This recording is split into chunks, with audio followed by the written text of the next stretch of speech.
네, 이어지는 시간은 허반석의 작전 리포트 시간입니다. 서경의 산업부장 허반석 전문위원 인사드리겠습니다. 안녕하세요. 네, 안녕하세요. 네, 반갑습니다. 이번 주 저희가 자동차 업종에 대해서 설명 듣고 있는데 지난주에는 반도체 업종 설명 듣고 반도체가 올라갔다면 이제 자동차 업종도 슬금슬금 올라오고 있습니다. 오늘의 종목은 어떤 종목일지 화면으로 만나보시죠.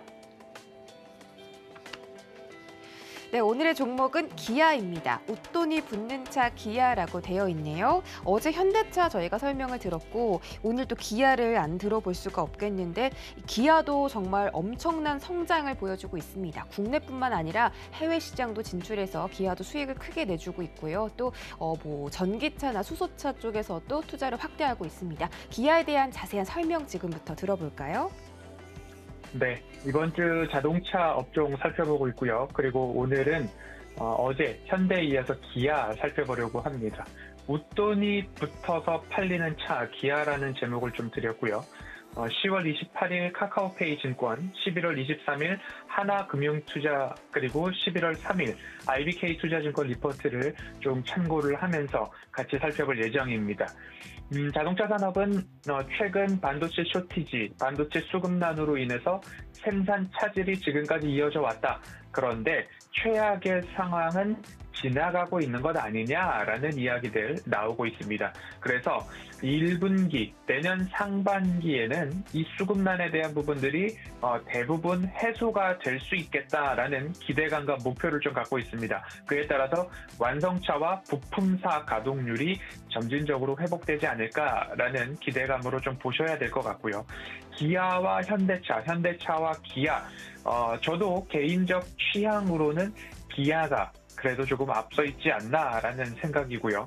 투자자의 시선으로 어떨지 모르겠으나 모멘텀 체크리스트로 하나씩 체크를 하면서 진행을 이어가서 기아와 현대 중에 어디를 고른다면 고를지 한번 시청자분들께서도 결정을 해보시면 좋을 것 같습니다. 실적을 보도록 하겠습니다. 기아의 1, 2, 3분기 실적을 빠르게 좀 리뷰를 드릴 텐데요. 1분기 매출액은 16조 5,800억 원으로 전년 동기 대비 13% 증가, 영업이익은 1조 700억 원으로 전년 동기 대비 142% 증가, 당기순이익은 1조 300억 원으로 289% 성장했습니다. 2분기는 매출액 18조 3,300억 원, 영업이익 1조 4,800억 원, 당기순이익 1조 3,400억 원으로 영업이익과 당기순이익이 900% 이상 성장을 보인 2분기였습니다. 3분기 실적을 보면요. 매출액은 17조 7,500억 원으로서 역대 최고 분기 매출을 찍었다라는 기사들이 어마어마하게 좀 나왔습니다. 2분기에 이어서 3분기도 좋았다. 그리고 영업이익은 1조 3,200억 원으로 전년 동기 대비 579% 이상 성장을 했습니다. 당기순이익은 1조 1,300억 원으로 전년 동기 대비 740% 이상 성장을 했는데요. 이 중에서도 가장 중요한 부분은 저는 영업이익률로 치고 있습니다. 영업이익률이 7.5% 구간에 들어섰습니다. 전년 동기 대비 6.3%포인트 개선된 모습인데요.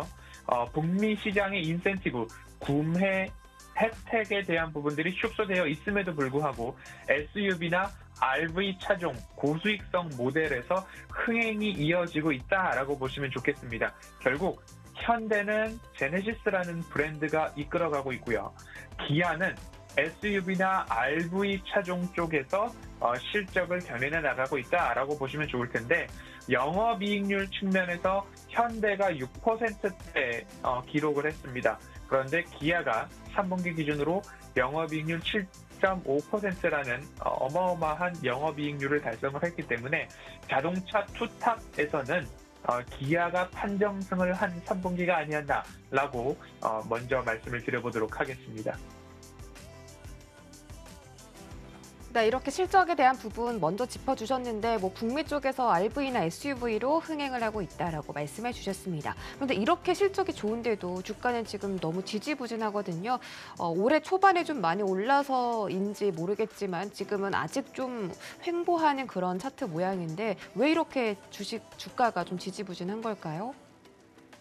네, 주가가 지지부진한 것은 뭔가 수급에 대한 부분들, 대형주에 대한 부분들, 그리고 그간 너무 많이 올랐기 때문에라는 이유들이 종종 있을 것 같습니다. 삼성전자와 SK 하이닉스도 마찬가지였고요. 차량용 반도체 쇼티지에 대한 문제도 시장에 너무 공유가 되어 있는 상황이었기 때문에 이제 그러한 악재들이 얼추 반영이 되었고 이제 반등에 대한 기대감들이 하나하나 있는 시점이기 때문에 그리고 국내 코스피 지수적으로 보았을 때에도 이제는 대형주를 좀 살펴볼 때가 되지 않았나라는 생각에 지난주 반도체, 이번 주 자동차 섹터를 살펴보고 있습니다. 테마성 수급에서 실적 장세로 조금 연결이 되고 있는 모습입니다. 외인들의 수급 개선세, 그 뒤를 이어서 기관들의 매수세가 이어지고 있는 종목들이 종종 그리고 우리들의 눈앞에 펼쳐지고 있는 모습이기 때문에 이 두 가지 수급을 꾸준하게 관찰하셔야 된다라는 말씀 드리고 싶고요. 코스피가 월봉상 5개월 연속 음봉으로 기록이 될 것인가?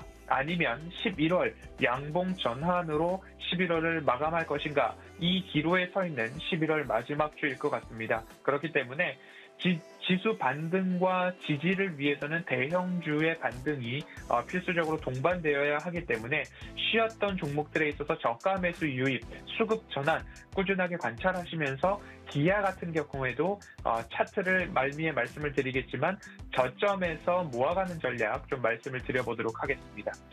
왜 기아일까? 미래, 먹거리나 모멘텀을 좀 체크를 해 보아야 될 것 같은데요. 5가지로 좀 꼽아봤습니다. 첫 번째로 살펴보았던 실적, 두 번째로 반도체 생산 차질 최악은 지났다. 세 번째로 ASP 평균 판매 단가가 지속적으로 상승하고 있다. 네 번째, EV 전략, 전기차에 대한 시장 공략 확대 기대감 들 수 있을 것 같고요. 다섯 번째로는 이연 수요입니다. 하나하나 살펴보도록 하겠습니다.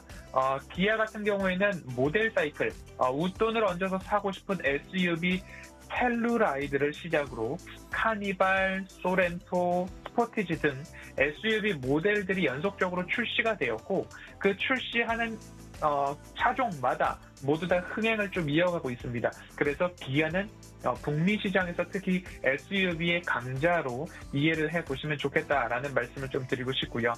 이어서 영업이익률 관련해서도 인센티브 하락에 영업이익률이 지속적으로 상승하고 있다라고 좀 보시면 좋을 건데요. 기아의 영업이익 및 영업이익률 추이입니다. 18년도에 굉장히 저점을 모두 다 기록을 하고 바닥 구간을 형성한 이후에 다시 영업이익률이 20년도 후반부부터 폭등하고 있는 그런 모습들을 좀 보여주고 있습니다. 그래서 17년도 영업이익률이 1.5%였다가 올해 3분기, 21년도 3분기에는 7.4%까지 좀 올라와 준 모습입니다. 그렇기 때문에 22년도 중순까지는 앞으로 판매 가격, 높은 판매 가격 유지할 전망이고 그리고 인센티브, 구매 지원금이 2014년 이후 최저치를 기록하고 있기 때문에 굳이 가격을 낮추지 않아도 잘 팔릴 것이다 라고 이해를 해보시면 좋을 것 같고요. 그리고 말씀드릴 부분은 또 EV입니다. 전기차 라인업 확대에 대한 부분인데요. 현재 EV6 같은 경우에는 유럽에서 선 주문 물량 24,000여 대가 들어와 있습니다. 그래서 얼른 생산을 해서 공급을 해야 되는 상황이고요. 24,000여 대는 연간 물량의 60%에 해당됩니다. 그러면 연간 60% 물량을 이미 확보한 상황이고 거기에다가 22년도에는 신형 니로 EV가 출시될 전망입니다. 외관 디자인에 대해서 설왕설래 호불호가 조금 갈리는 부분도 있지만 그것을 제외하고서는 거의 완벽에 가까운 차량이 아닐까라는 평가를 업계에서 받고 있는 차가 니로였습니다. 그런데 니로 EV가 이제 출시가 된다라고 한다면 거기에 대한 수요, 모멘텀 지속적으로 이어갈 수 있겠다라는 기대감이 있습니다.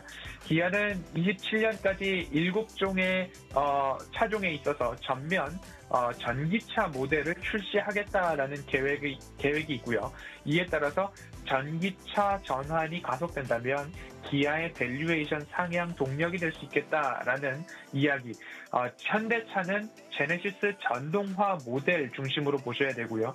기아는 SUV에서 이제 전기차로 전환되는 속도 그리고 출시되는 차종들 하나하나 체크를 하셔야 된다라는 말씀 이어서 좀 드리도록 하겠습니다. 차트를 조금 말씀을 드려보도록 하겠습니다. 현대차 차트죠. 현대차 같은 경우에는 현재 바닥에서 조금 저점에서 올라오고 있는 모습들이 좀 보여주고 있습니다. 코로나 팬데믹 저점부터 이러한 저점들을 노려보면 어떨까라는 말씀들 누누이 대형주를 말씀드릴 때 좀 이어갔던 구간인데요. 이 구간들을 이제 깨지 않는 한 앞으로 시청자님들께서는 현대차는 이 추세선 바닥에서 모아가는 전략을 좀 말씀을 드리고 싶습니다. 그리고 기아입니다. 기아 같은 경우에는 오랫동안 횡보를 이어가고 있는 모습인데요. 이 차트상 이 바닥 구간을 본다면 약 77,000원 원짜리가 가장 대바닥 구간으로 보여지고 있고요. 그리고 조금 타이트하게 차트를 본다면 83,000원과 가장 가까운 라인이 우리가 매수할 수 있는 매수 타점으로도 보여지는 구간입니다. 그러면 앞으로 시청자님들께서는 83,000원과 가장 가까운 데에서 내가 한번 모아가 보겠다라는 전략으로 기아를 좀 보셔야 될 것 같고요. 최근에 수급이 완연히 돌아오지는 않았습니다. 하지만 앞으로 이 수급이 먼저 돌아올 때를 기대하면서 미리 높은 가격에 산다라는 모습보다는 나도 영민하게 73,000원과 83,000원과 가장 가까운 라인에서 주기적으로 모아가다가 83,000원을 하회하는 깊은 하락이 혹 나온다라고 한다면 그곳에서 비중을 5에서 10%씩 실어보는 전략이 좋지 않을까라는 말씀을 드릴 수 있겠습니다. 그 모멘텀으로 다시 살펴보면요. 실적, 반도체 생산 차질은 최악을 지났고 평균 판매 단가는 증가하고 있고 EV 전략 확대될 것이고 지금 주문은 늘어나고 있으나 공급이 되지 않고 있기 때문에 이연 수요가 내년 상반기, 내년 2분기까지는 지속될 것이다 라는 전망들이 나오고 있습니다. 영업이익 그리고 영업이익률, 수주 상황, 신차 출시 모멘텀, SUV의 흥행 지속 이제는 저점에서 모아갈 때가 되었다. 이런 말씀을 드리면서 현대보다는 기아가 3분기 영업이익률 측면에서는 판정승을 얻지 않았나라는 말씀을 드리도록 하겠습니다. 오늘 기아에 대한 작전 리포트 여기까지 살펴보도록 하겠습니다.